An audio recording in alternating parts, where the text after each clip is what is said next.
अस्सलामुअलैकुम रहमतुल्लाहि ताला व बरकातहू। मेरे सलाम का जवाब मेरे सुन्नी सहीहुल अक़ीदा भाई बहन ईद है।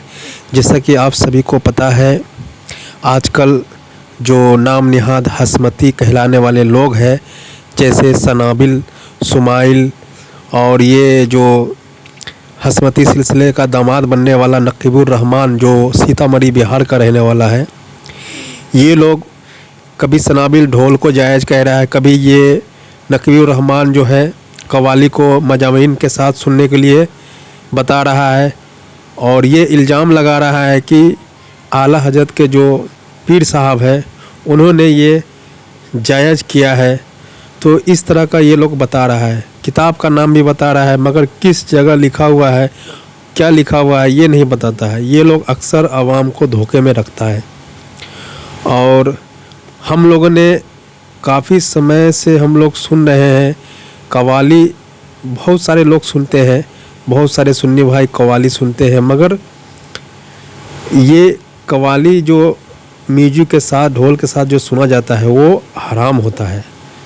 ये अक्सर लोगों को पता भी है, मगर कुछ मौलवी जो है इसको जायज़ कह रहा है।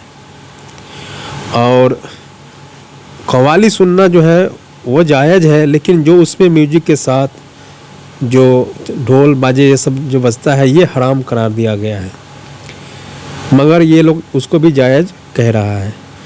तो आइए ये मैं पहले नकीबुर रहमान साहब का जो वीडियो क्लिप है उससे मैं सुनाता हूँ, फिर आगे मैं मौलाना फ़ारूक खान रजवी साहब का मैं वीडियो सुनाऊंगा आप लोगों को। आप लोग चैनल पे बने रहें। जज़ाकल्लाह खैर। अभी बात करते हो कव्वाली की बात, मज़ामीर के साथ। आला हजरत का पीर घराना है, मारहरा मुतहरा है। वहाँ की किताब का नाम से बता दे रहा हूँ, सिराजुल अवारिफ, उसमें भी पढ़ लेना। कव्वाली वहाँ भी होती थी, सुभान अल्लाह, मज़ामीर के साथ होती थी। समझ रहे हैं? हुजूर नूरी मियां रहमतुल्लाह अलैह की किताब है। तो अगर हराम और फासिक होने का हुक्म लगाओगे तो तुम अपने पीरों को फासिक कहोगे, आला हजरत के मशाइख को फासिक कहोगे, कहाँ जाओगे? बस तरीका यही है कि इनकी बारगाह में आ जाओ और कहो मैं मुजरिम हूँ आका, मुझे साथ ले लो कि रास्ते में है जा बजा थाने वाले। मेरा नाम मोहम्मद आरिफ है और मैं भगवंतापुर से हूँ। फिलहाल सवाल ये है मेरा कि जैसा कि रमज़ान शरीफ आ रहे हैं तो हमारे बहुत से लोग कव्वाली सुनते हैं, तो कव्वाली के बारे में हज़रत निज़ामुद्दीन औलिया रहमतुल्लाह अलैह ने क्या फतवा दिया है वो आप बता दीजिए, ताकि यहाँ पे और लोग भी सुन। रमज़ान में कव्वाली सुनते हैं? जी जी, रमज़ान में अक्सर लोग हमारे यहाँ पे सुनते हैं। बड़े अफसोस की बात है, रमज़ान से मुक़द्दस महीने में कव्वाली सुनते हैं, सुनकर ही मैं हैरान हूँ भाई। हमारे भी यहाँ कुछ इलाकों में कव्वाली होती है, लेकिन रमज़ान में तो यार कव्वाली नहीं होती भाई। हमारे यहाँ ये शौक से सुनते हैं। अरे मेरे बाप से हद है यार, हद है यार। क्यों ना पूछो भाई, जब गलत जो है वो तो गलत है भाई। यार बहुत सोचने में तो सोचना पड़ गया, जवाब ही क्या दूं मैं, तो मेरा दिमाग ही घूम गया कि रमज़ान में कव्वाली सुनते, लाओ लही हूँ भी, अस्तगफिरुल्लाह ला हौल वला। कव्वालियों के लिए पैसे हमारी कौम के पास जी क्या होती है? दीनी कव्वाली कैसे होती है? बगैर ढोल के, बगैर ढोल के। तो ढोल में भी दीन कहाँ आ गया? नहीं तो भाई नबी की शान बयान करना गुनाह नहीं है, ढोल बाजे हराम है ना। अब ये हजरत नात पढ़ रहे थे तो ये तो जायज है। अब कोई आया और उसके साथ गिटार बजाना शुरू कर दे तो कहे नबी की शान में तो हो रही है, तो भाई वो जो पढ़ रहे हैं वो तो जायज है, ये जो गिटार बज रहा है ये हराम है ना। हराम कुछ और चीज है। देखिए ढोल बाजे शरीयत में हराम है। अब आप चाहे माने या ना माने, आपकी मर्जी है। मेरा काम है, मिंबर का तकाजा है कि मैं हक बोलूं, मैं नहीं बोलूंगा क़यामत में मेरी पकड़ है। अल्लाह ताला फरमाता है, अल्लाह के रसूल फरमाते हैं कि जो इल्म होने के बाद इल्म छुपाए, अल्लाह ताला ऐसे आलिम को बरोज़े क़यामत उसके ज़बान में आग की लगाम लगाएगा। तो भाई हमें अपनी फिक्र है, आपको मानना है मानो, नहीं मानना है आपका हश्र आपके साथ, आपको आपके अमाल का जवाब देना है, मुझे अपने अमाल का जवाब देना है। तो मेरी जिम्मेदारी है। आका सल्लल्लाहु अलैहि वसल्लम ने फरमाया, सही बुखारी की हदीस है कि मैं ढोल और ताशों को तोड़ने के लिए आया। एक मकाम पे फरमाया ढोल और बाजे के शैतान की आवाजें। हुजूर एक मकाम पे फरमाते हैं, मुस्नद अहमद की हदीस है कि मेरी उम्मत में ज़रूर ऐसे लोग होंगे जो 3 चीज़ों को हलाल ठहराएंगे, हालांकि अल्लाह ने उसको सख्त हराम किया, मगर वो हलाल ठहराएंगे, उसमें तावीलें करेंगे। साहबा ने अर्ज़ किया, या रसूलल्लाह, वो 3 चीज़ें कौन सी हैं? फरमाया, रेशम का लिबास। मैंने और अल्लाह ने अपनी उम्मत के मर्दों पर इसको हराम किया, लेकिन मेरी उम्मत के मर्द ऐसे ज़रूर आएंगे जो रेशम का लिबास पहनेंगे और उसको हलाल ठहराएंगे। दूसरा फरमाया आका सल्लल्लाहु अलैहि वसल्लम ने, जिना करेंगे और उसको हलाल ठहराएंगे। कैसे हलाल ठहराएंगे? आजकल देखने में आ रहा है, लिविंग में है। बोले साहब, सुन रहे हैं ना ये वर्ड? क्या है? बोले लिविंग में। अरे भाई, एक दूसरे की मर्जी। कोर्ट ने भी अथॉरिटी और इजाजत दे दी है कि मर्द और औरत अगर राजी हो, दोनों की रजा हो, तो वो जिना और रेप नहीं है, मगर शरीयत इसको नहीं मानती हमारी। तो हुजूर ने जो कहा वो हो रहा है। अब तीसरा हुजूर फरमाते हैं, ढोल और बाजे, इसको हलाल ठहराएंगे, और आज वही हो रहा है, खींचतान के हलाल ठहराएंगे। और ये ढोल की इजाद कहाँ से हुई? एक हदीस में आता है कि ढोल बनाया किसने सबसे पहले? ढोल हज़रत दाऊद अलैहिस्सलाम को अल्लाह ताला ने ऐसी आवाज़ अता की थी कि आप जब खिताब करते, ज़बूर पढ़ते, तो आसमान के उड़ते हुए परिंदे आसमान में ठहर जाते थे।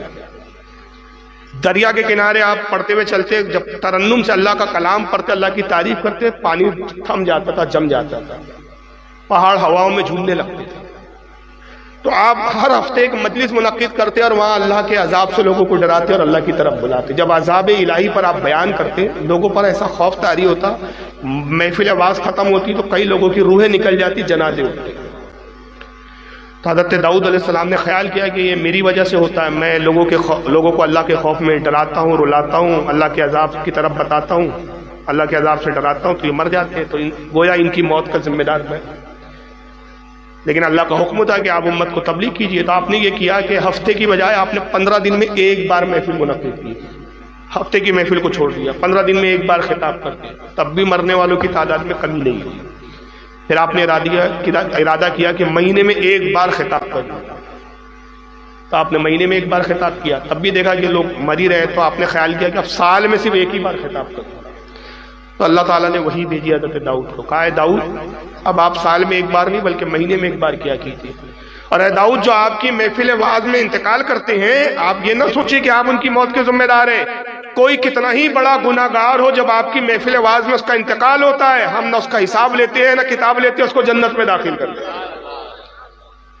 जब ये अल्लाह ने खुशखबरी सुनाई हज़रत दाऊद अलैहिस्सलाम को, तो हर कोई लोग तमन्ना करते कि काश आज हम दाऊद की महफिल में जाए और हमारी रूह निकल जाए।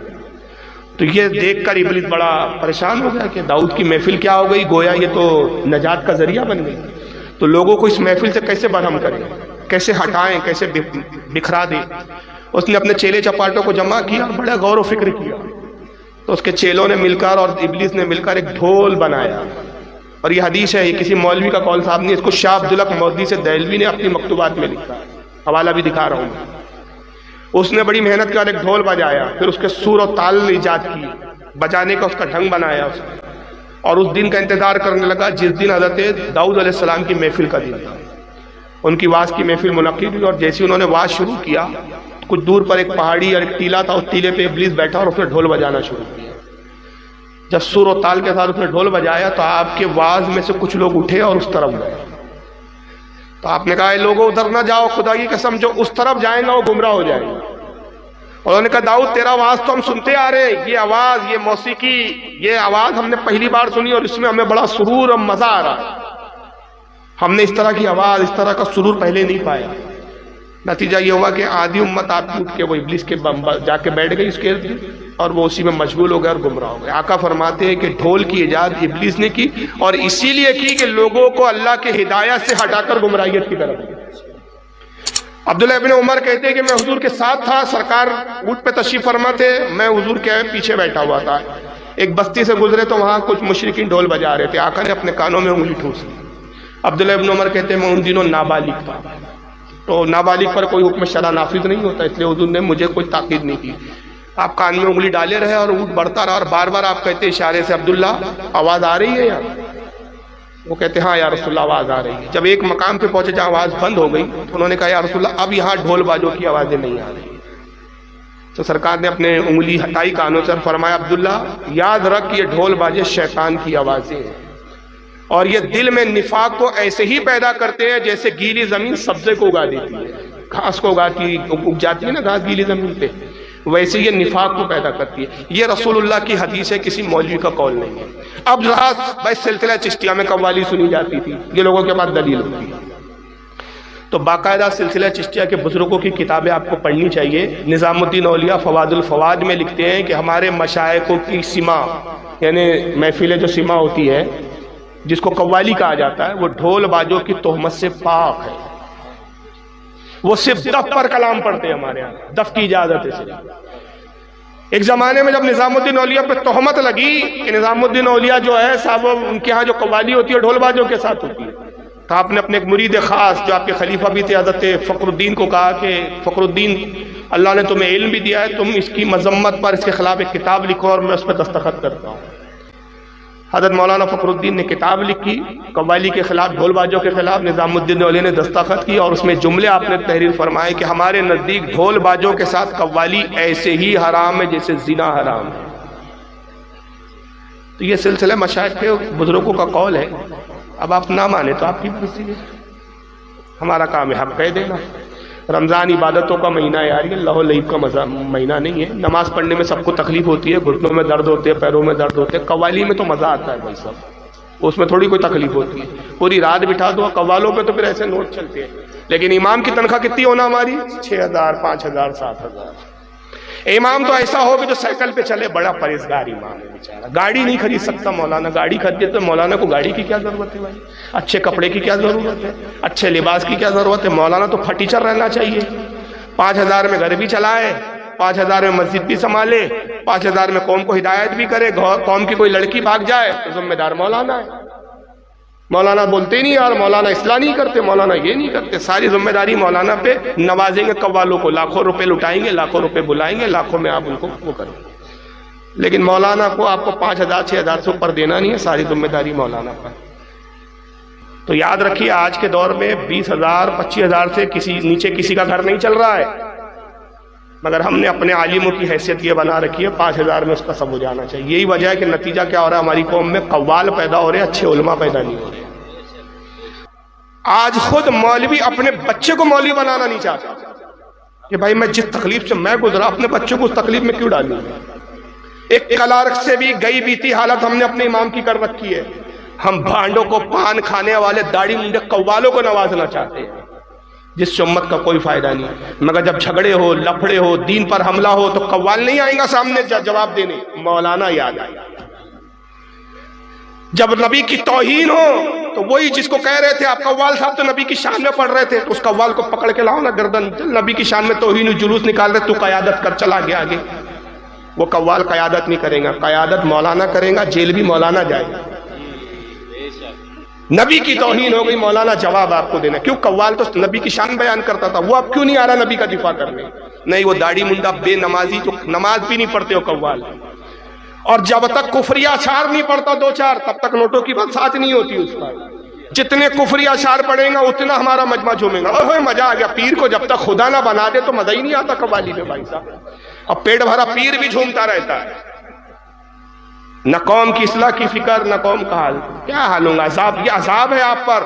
رمضان میں قوالی سنوں گے تو پھر کیا انعام ملیں گے، کیا عذاب ملیں گے؟ بلڈوزر نہیں چلیں گے تو کیا چلیں گے؟ ہاں کڑوا ہوتا ہے بھائی، اور یہ ممبر کا تقاضا ہے، یہ سیٹ پر ایسے ہی بولنا پڑتا ہے، تو اس سیٹ پہ بیٹھنے کا حق ہی نہیں ہے۔ پھر یہ آرام کی سیٹ نہیں ہے، کانٹوں بھری سیٹ ہے، اور آقا فرماتے جنت کا راستہ کانٹوں بھرا ہے اور جہنم کا راستہ سیدھا اور سپاٹ ہے۔ جنت تک جانا مشکل ہے بھائی صاحب، جہنم میں جانے میں تو بہت آسان ہے۔ اللہ کرے کہ آپ کو میرے یہ نصیحت کے جملے آپ کے ذہن و فکر میں اتر جائے، بجائے اس کے کہ آپ چیڑے ناراض ہو، اس کو غور و فکر کریں، آپ میرے جملوں پر سوچیں۔